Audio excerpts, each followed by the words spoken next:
Hello everybody, it's Maikito. I hope everybody's having a good day.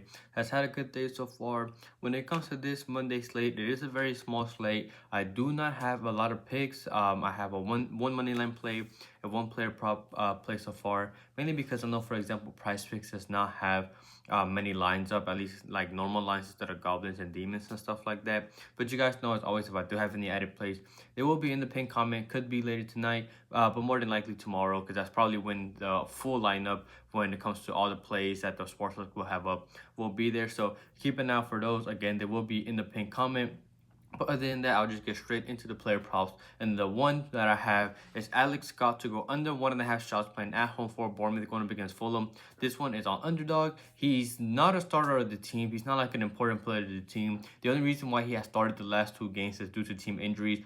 Christie, CDM is out. Kluivert, Sinistera, and Tavernier, all attackers are out. So he's been playing in until they come back. He did start the last two, and in those, he got subbed out in the 58th minute and 67th minute. So again, it shows you that even with those injuries, he's still not an important player for their team. And for example, Tavernier, Kluivert, and Sinistera, all their attackers are all doubtful to play. They're not like fully fit.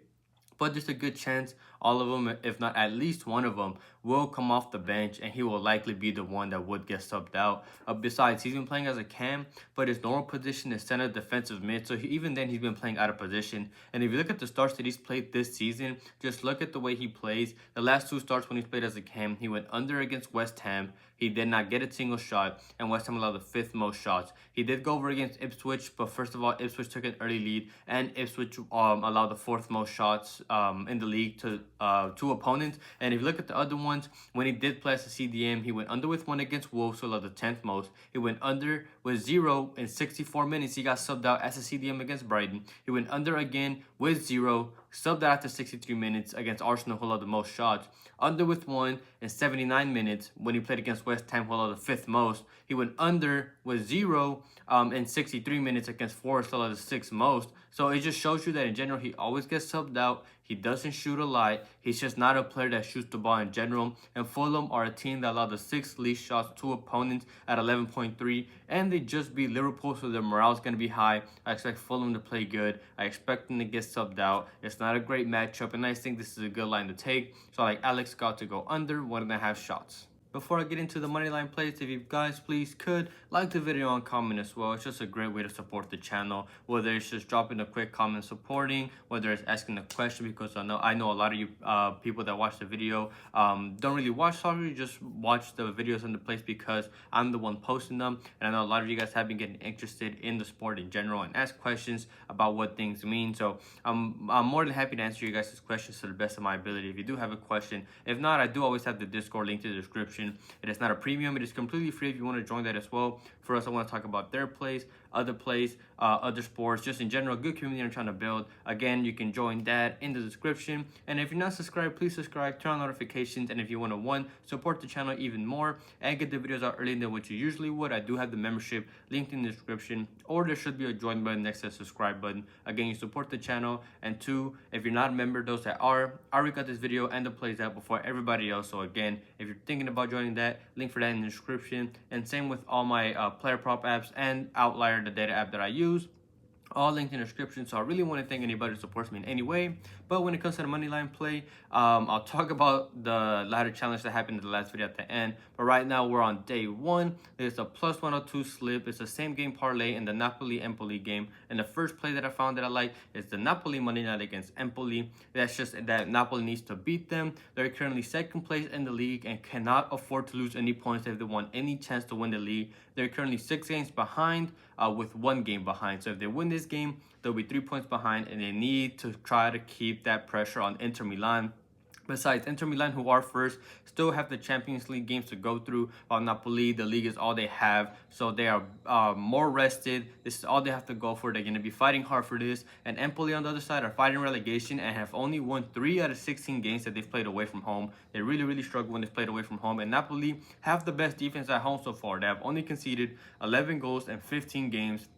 And Empoli are missing a lot of key players. Ismaili, their center back, Mali, a midfielder, Kuma, a striker, among other injuries. They have other injuries than that as well, but those are the main three big, major ones that they have. And Napoli, on the other hand, are undefeated in 7 games at home since December, and they just need to take care of their chances. Empoli is a team that's not clinical at all. They've only converted 29% of the shots on target. They won't even get many chances in general playing against Napoli, who have a great defense. Now that they're playing away from home, where Napoli's great, they're already not clinical. It's even better for us. And they don't play possession in general. They have really struggled to score lately. Scoreless in their last 2, only scoring 2 in their last 5. So I can see Napoli easily winning this here. So like the Napoli money line going up against Empoli. And the second one in the same game is Harden 1.5 Empoli cards going up against Napoli. It could be yellow cards, it could be red cards, but we just need at least 2 cards for Empoli, and I like this play. Again, I mentioned they're fighting relegation, so they need to be aggressive. They went over in the first game with 2 cards,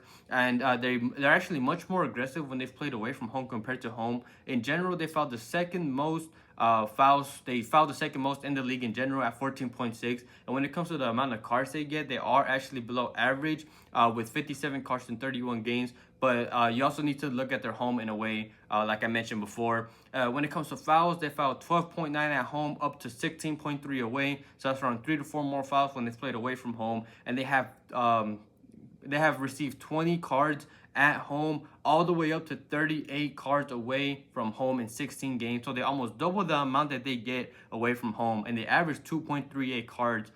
So we just need them to get the amount of average that they get. Again, they foul a lot more and get almost double as many cards when they've played away from home compared to home.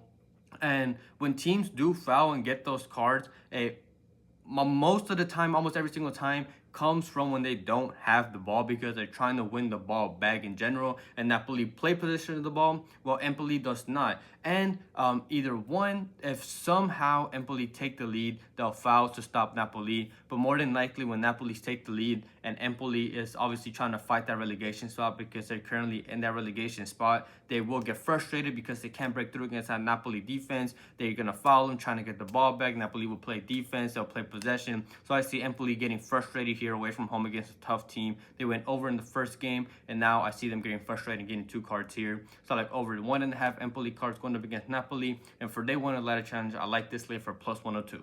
Thank you everybody for watching. I'll quickly go over last video's picks. Player prop wise, it was a 3-2 day. Not bad. Could have done better. The ones I hit, Bernadeschi, 2.5 shots. I knew that was a steal. I had added Eze to take or not added. That was actually part of the video. Eze to take at least 1 shot. That hit for us. If you took his 1.5 line, that hit as well. And then I had the added pay Fabio Silva to take at least 1 shot. That was a steal as well. He came through for us. And the 2 that missed was Alonso to take a shot. The one that was at plus money. Watching the game, literally everybody on that team took a shot except for him. It was frustrating. And then the other one, I had added Nwaneri to take 2 shots at least. He took 1 shot with 5 minutes into the game and then didn't take another shot, which again was frustrating. And then money line wise, are not day 5 or whatever you want to call it, we had gone 1 for 2 on that play. Inter came through, they won their game, and then we had Barcelona to score 2 goals against Leganés. And one of the things I mentioned in that video was I did not see Barcelona just winning 1-0 because I always go for those goals. But that was honestly one of the worst Barcelona games that I've seen that season so far. They did win, and it was 1-0, which is exactly what I didn't see happening. But they had so many chances, and they just couldn't put them away. Again, it was one of the worst games that I've seen from them this season, even with them winning. And unfortunately, it cost us on day 5. Which I'm not going to lie, one of the reasons why I didn't post a video yesterday. It really got to me, and I didn't want to just post a video and just make it a frustration type of video. So I just took the day off. Small slate today. Again, not that many picks right now, but if I do have any added plays, as always, they will be in the pinned comment either later tonight or tomorrow. But other than that, I hope everybody has a good night, a good day, and we can cash out tomorrow.